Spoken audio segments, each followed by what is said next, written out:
Bonjour à tous, et dans cette vidéo aujourd'hui on va parler de la colère et de l'acné. Et pourquoi je vous dis ça? Parce que encore récemment, il y a une personne qui est rentrée dans le programme et ça m'a vraiment rappelé à quel point on pouvait avoir de la colère parfois quand on a de l'acné. Alors déjà on a de la colère par exemple par rapport à ses boutons, mais on peut avoir aussi de la colère parfois qui va ressurgir quand quelqu'un nous parle de l'acné.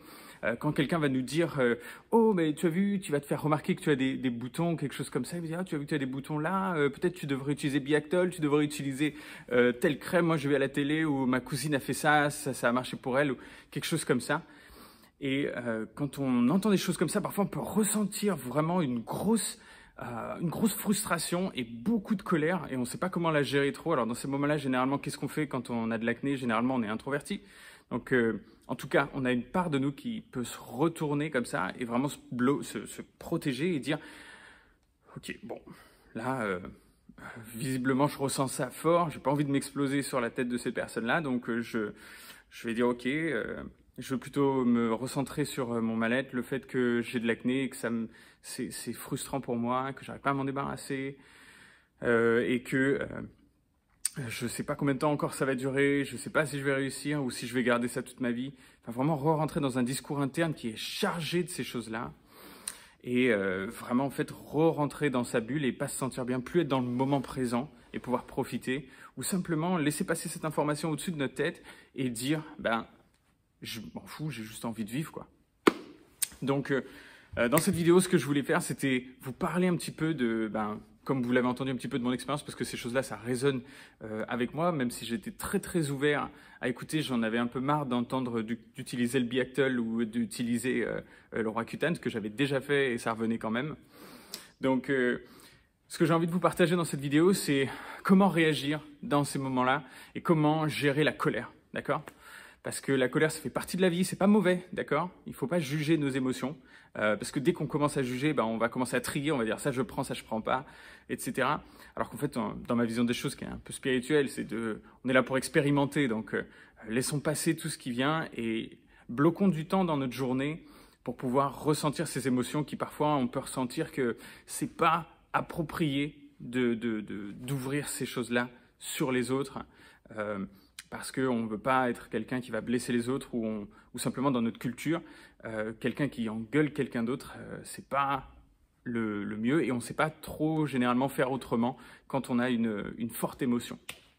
Donc la première chose que je vais vous dire, si jamais vous ressentez de la colère vis-à-vis de votre acné, bien entendu, là on va parler de comment gérer cette émotion-là. La première chose, c'est d'être capable sur le moment. Et ça, c'est un level qui est assez haut dans la communication non violente. Marshall Rosenberg, si vous voulez aller lire les bouquins, c'est une merveille. Ça va être de commencer par dire ce qu'on ressent. Ouf, Vanessa, quand tu me dis ça, moi, ça me provoque de la colère. Et ensuite, d'être capable de montrer aussi à la personne que c'est pas de sa faute. On n'est pas en train de lui dire, c'est toi qui me provoque de la colère, c'est ta faute. Non, c'est le fait qu'on partage ce sujet ensemble ou que tu me dises ça, moi, c'est à l'intérieur de moi que ça génère cette émotion-là. Et du coup, là, on est en train de parler, c'est pas sa responsabilité à elle, c'est notre responsabilité, nous, on prend la responsabilité que ça nous provoque de la colère. Ok.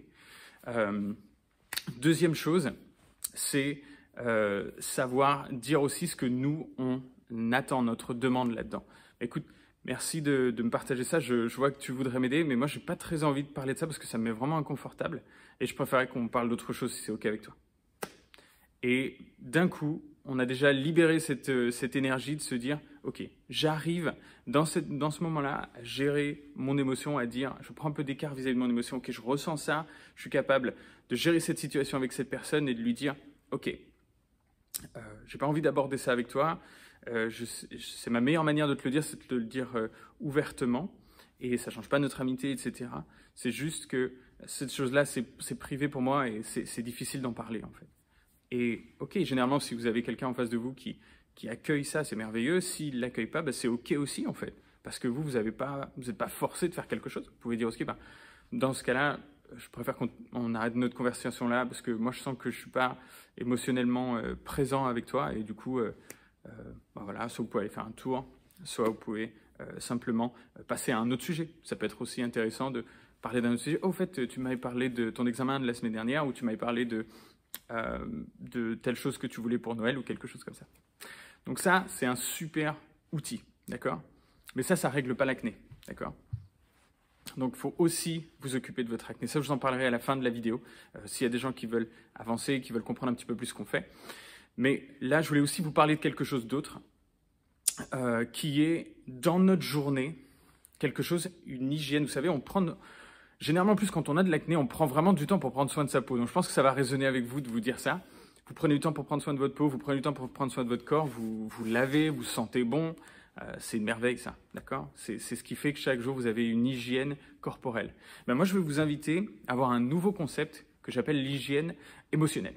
Ça veut dire que vous allez bloquer du temps dans votre journée et honnêtement, le temps, la seule manière d'en avoir, c'est de le bloquer, d'accord? Donc, s'il y en a parmi vous qui vous disent « Ah non, moi, j'ai pas le temps, j'ai trop de choses à faire, etc. » En fait, moins vous avez de temps, plus c'est important que vous bloquiez ça, sinon votre vie vous appartient pas, d'accord? Et si c'est que 10 minutes, c'est que 10 minutes, c'est pas grave, d'accord? Donc, bloquer ce temps-là, moi, j'aime bien bloquer une demi-heure. Et juste, dans ce moment-là, faire un peu le bilan de ce que je ressens de cette journée.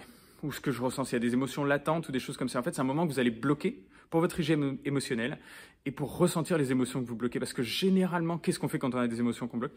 On les met d'un côté, on ne veut pas les voir. Et on va les exprimer par compulsion. C'est-à-dire quand quelqu'un va nous dire un truc, boum, on va lui exploser dessus, surtout si c'est de la colère. Donc c'est pas ce qu'on veut, évidemment, si on veut avoir des relations saines avec les autres, avec soi-même, parce qu'en plus, qu'est-ce qui se passe quand on explose sur quelqu'un? Généralement, on va avoir de la culpabilité après. Donc c'est peut-être pas la meilleure manière de gérer ces émotions-là. Et je vous parle de ça, moi je l'ai vécu aussi, et ça peut m'arriver encore de le vivre. Maintenant, je suis pas le Bouddha, d'accord? Mais ce que je voulais partager avec vous, c'est mes petits outils qui ont changé ma vie, en fait. Et donc, bloquer ce temps-là pour, ok, comment on fait pour ressentir une émotion? Ben, surtout, ce qu'on regarde, c'est toutes les impulsions qu'on a à l'intérieur de soi pour pas la ressentir. Allez, va voir Netflix, fais ci, appelle ta cousine, appelle ta soeur, fais ci, fais ci. Tac, non. Juste, je respire et je regarde à l'intérieur. Tiens, c'est quoi que je veux pas ressentir? Je peux vous parler d'un truc il n'y a pas longtemps. Récemment, je suis allé voir j'avais des personnes dans ma famille que je voulais aller voir. J'étais à Nice, j'étais avec mon frère, enfin un de mes frères, et j'ai ressenti un moment de la honte par rapport à quelque chose, et naturellement, j'allais bosser en fait, parce que moi mon truc pour cacher, pas cacher, mais oui c'est ça, cacher et pas ressentir mes émotions, je vais bosser, je vais faire un truc compulsif quoi, parce quand on est entrepreneur, on a toujours quelque chose à faire, toujours quelque chose à gérer, toujours un problème à régler. Donc si vous pouvez raisonner avec ça, je pense que vous avez peut-être dans votre domaine quelque chose que vous avez l'habitude de faire aussi quand il y a une émotion que vous ne voulez pas ressentir. Donc là, pour juste prendre conscience de ça et se dire, ok, là je ressens ça. Où est-ce que c'est dans mon corps? Ah, c'est dans mon ventre. Ah, ça fait comme ça contracte mon ventre. Ok, d'accord. Mais je vais juste respirer et je vais regarder quand est-ce que l'émotion s'arrête en fait. Quand est-ce qu'elle passe à autre chose? Et vous allez voir que votre tête ou notre partie un petit peu compulsive à l'intérieur, elle va vouloir pousser comme ça. Elle va dire, oh, ça passera jamais, il faut que tu fasses un truc, change de sujet, etc. Et ça peut être intéressant en fait de vous rendre compte que c'est pas le cas. Si vous ressentez vos émotions et vous les jugez pas, vous prenez une distance. Et encore une fois, ça demande un développement personnel aussi, hein, une volonté de se connaître soi-même et d'aller à un niveau différent de conscience, c'est-à-dire pas juste toujours être dans la compulsion, agir sans comprendre et agir par cette partie très incontrôlable qu'on peut avoir parfois et qui nous pousse vers des addictions ou n'importe quoi d'autre dont on n'a pas le contrôle. Donc revenir là-dessus et dire ok, je me prends du temps pour ça et laissez ressentir ces émotions. Laissez-vous ressentir ça, il n'y a pas de mal, c'est bien. Et ça sentir si vous avez besoin de pleurer, pleurer. Moi, je suis un grand partisan de pleurer. J'avais fait un travail avec un chaman où j'avais beaucoup pleuré. Et ça m'avait beaucoup décomplexé sur le fait de pleurer. Donc, je peux vous encourager à ça. C'est une merveille pour le corps, pour nos émotions, etc. Voilà. Et maintenant, si vous avez envie d'en savoir plus sur vous débarrasser de votre acné, vous savez que dans la description de cette vidéo, vous avez des liens pour voir un petit peu plus ce qu'on fait. Notamment, on a un webinaire que je vous avais enregistré il y a quelques temps déjà, qui va vous expliquer vraiment 7 étapes pour comprendre son corps, 7 étapes ou les pièges qu'on va vouloir éviter quand on essaie de se débarrasser de l'acné, qui vont sans doute résonner avec vous. Ça fait un moment que vous essayez de vous débarrasser de ça. Et si vous avez aimé cette vidéo, n'hésitez pas à mettre un petit pouce bleu et à vous abonner. En tout cas, j'espère qu'elle a pris du sens pour vous et qu'elle a pu vous montrer que vous n'êtes pas les seuls à ressentir ces émotions-là. Il n'y a pas de mal à ça. Et la meilleure manière de faire, c'est de savoir exprimer ses émotions et de pouvoir être en bon contact avec les autres aussi à l'extérieur, parce qu'on ne veut pas blesser les autres, bien entendu, surtout pas sur une limitation qu'on ressent chez nous. Et la deuxième chose, c'est vis-à-vis de vous-même, savoir laisser couler ses émotions et prendre ce temps-là. Vous savez, c'est comme un muscle, la compréhension et la volonté de laisser couler ses émotions. C'est quelque chose qui s'apprend. Et si vous n'y arrivez pas du premier coup, c'est normal, mais n'hésitez pas à bien continuer de prendre ce temps pour vous. D'accord ? Bien entendu, troisième chose, si vous avez de l'acné, vous voulez vous en débarrasser, débarrassez-vous-en, d'accord? Libérez-vous de ce fléau. La vie est tellement plus agréable quand on n'a pas d'acné. Je ne vous dis pas que votre vie sera parfaite après, bien entendu, c'est faux. À chaque fois qu'on passe à un autre niveau, on découvre des choses, bien sûr, mais déjà, de savoir qu'on est capable d'enlever les cailloux qu'on a dans la chaussure, la randonnée est bien meilleure. Voilà, en tout cas, je vous souhaite une merveilleuse journée. Prenez bien soin de vous. Je vous souhaite de merveilleuses fêtes. C'est bientôt Noël. Prenez du temps avec votre famille. Et surtout, sachez que il est possible de se débarrasser de votre acné et vous n'êtes pas condamné à garder ça sur le visage. Et vous pouvez aussi réfléchir à tout ce que ça vous apportera de pouvoir vous lever le matin sans bouton. Voilà, je vous envoie plein de soutien, plein de gros bisous et prenez bien soin de vous. On se retrouve pour la prochaine vidéo très bientôt. Ciao, ciao.